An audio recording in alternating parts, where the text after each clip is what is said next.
আজকে বানিয়েছিলাম মাটন বিরিয়ানি। তাই ফার্স্টে আমি চালটাকে সেদ্ধ করে নিলাম গরম মশলা, তেল আর নুন দিয়ে। এখানে বেরেস্তাটা আমি কিছুক্ষণ আগেই ভেজে রেখেছি, ওটা আর দেখালাম না, ভেজে রেখেছি। আর আলু নিয়েছি, বড় আলু অর্ধেক করে, খুব বড় একটা ছিল, ওটাকে 4 ভাগ করেছি। আলুটাকে আমি আলাদা করে আর নুন হলুদ কিছু মাখাইনি, হলুদ না মাখালেও চলে। আমি একটু হলুদ দিলাম, ওই বেরেস্তা ভাজার যে তেলটা ছিল তার মধ্যেই আলুটা দিয়ে নুন আর হলুদ দিয়ে একটু ভেজে নেব। কিন্তু ভাজবো যেটা, সেটা আমরা একটুখানি টাইম নিয়ে ভাজবো, কারণ আমি আলাদা করে আলুটাকে সেদ্ধ করে ভাজতে দিইনি, তাহলে একটু ভেঙে যাওয়ার চান্স থাকে। তাই আমি আলাদা করে আগে ভেজে নিচ্ছি। সেই জন্য আমি ঢাকা দিয়ে কিছুক্ষণ জিনিসটাকে ভাজবো, যাতে কিছুটা হলেও সেদ্ধ হয়ে যায়। এখানে মাটন নিয়েছি, রেওয়াজি মাটন, খুব বড় পিস করিনি, ছোট ছোট পিসই করেছি, যাতে সেদ্ধ হতে সময় কম লাগে। এবারে আলুগুলো এই ঢাকা দিয়ে রেখেছিলাম, ঢাকা দিয়ে আঁচ কমিয়ে রেখে রেখে আমি আলুটাকে সেদ্ধ করব যতটা হয়।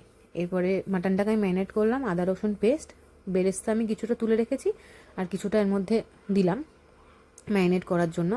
এর মধ্যে এরপরে গোলাপ জল, কেওড়া জল, মিঠা আতর, বিরিয়ানি মশলা সব এক এক করে, নুন সব মিশিয়ে নেব, মিশিয়ে ভালো করে মেখে নেব। এটা ম্যারিনেট করে কিছুক্ষণ রাখলে খুব ভালো হয়, বাট আমি খুব বেশিক্ষণ রাখিনি, কারণ সময় কম ছিল, এমনিও বিরিয়ানি বানাতে একটু বেশি সময় লাগে। তাই এই সব মশলাগুলো দিয়ে, আর মিঠা আতর 2 ফোঁটা দিলেই এনাফ, তাও কোয়ান্টিটির ওপরে ডিপেন্ড করছে। আমি একদম অল্প করে দিয়েছি, নাহলে তিতো হয়ে যায় আর খুব উগ্র গন্ধ লাগে।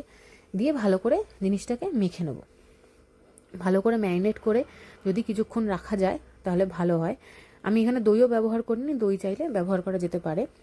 আর আদা রসুনের ক্ষেত্রে আদা রসুনটা বেটে জলটাকেও দেওয়া যেতে পারে, বাট আমি খুব অল্প পরিমাণে আদা রসুন নিয়েছি, সেখানে পুরো ব্যাপারটাই আমি নিয়ে নিয়েছি, পুরো বাটাটাই আমি আর আলাদা করে জল বের করে দিইনি।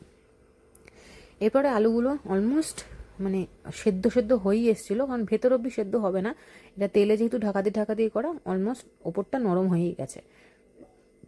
বাকিটা আমি যখন মাংস কষাবো তখন দিয়ে বাকিটা সিদ্ধ করে নিতে পারবো।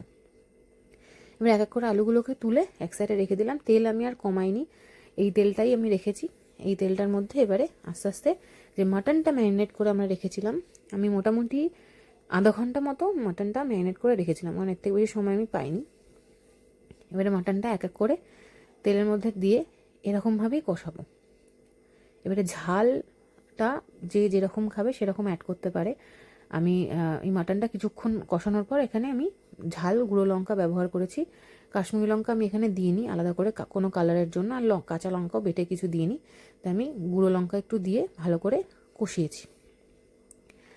এটা ঢাকা দিয়ে কষতে মোটামুটি আমার 1 ঘন্টা তো লেগেইছে, কারণ আমি প্রেশার কুকারে দিইনি, আমি কড়াইয়ের মধ্যেই করেছি, তো একটু টেন্ডার হতে মাটনটা একটু টাইম লেগে যায়।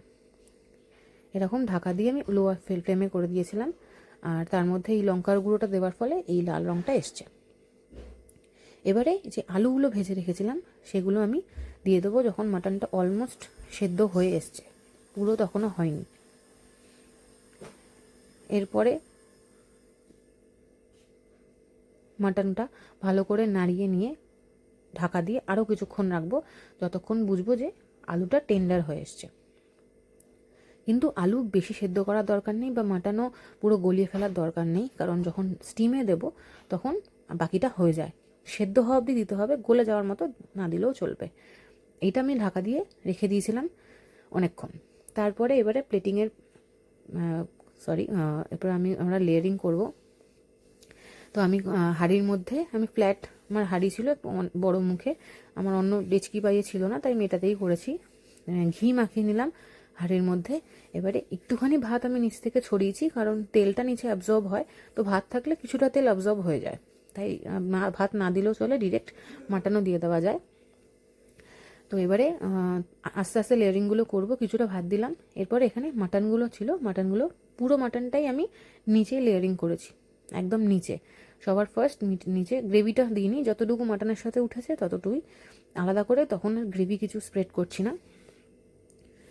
মাটনটা পুরো দিয়ে দিলাম, দিয়ে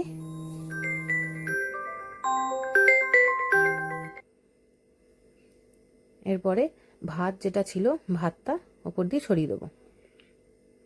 এবারে ভাতটা ছড়ানোর পরে এটা লেয়ারিংটা সবাই নিজের মতো করেই করে, আমি এরকমভাবেই করি, অন্যরকমভাবেও করা যায় আগে পরে করে, সেরকম কোনো প্রবলেম নেই।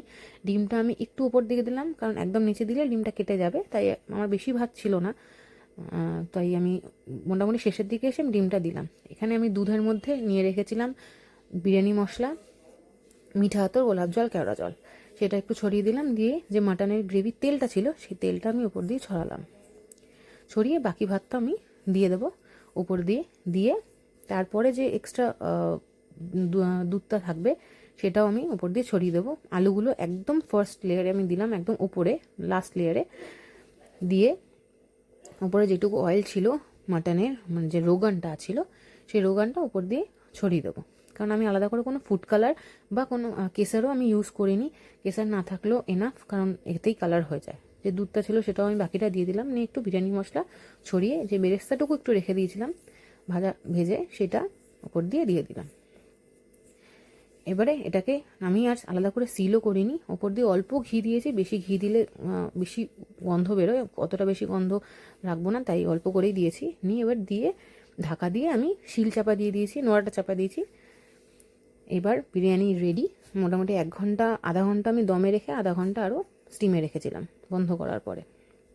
প্লেটিং করে দেখিয়ে দিই কেমন হলো। খেতে ভালোই হয়েছিল, বাড়িতে তোমরা ট্রাই করতে পারো, খুবই ইজি, কোনো ডিফিকাল্ট কিছু নয়। আমি খুব সাধারণ নর্মাল চাল দিয়েই বানিয়েছিলাম, আমি বাসমতি চাল ইউজও করিনি, বাড়িতে নর্মাল খাবার জন্য। তোমরা একবার বাড়িতে বানিয়ে দেখো, আশা করি ভালো লাগবে, খুব ইজি প্রসেস। কেমন লাগলো সবাই তোমরা জানিও। সবাই ভালো থেকো, আবার দেখা হবে নতুন ভিডিওতে। টাটা।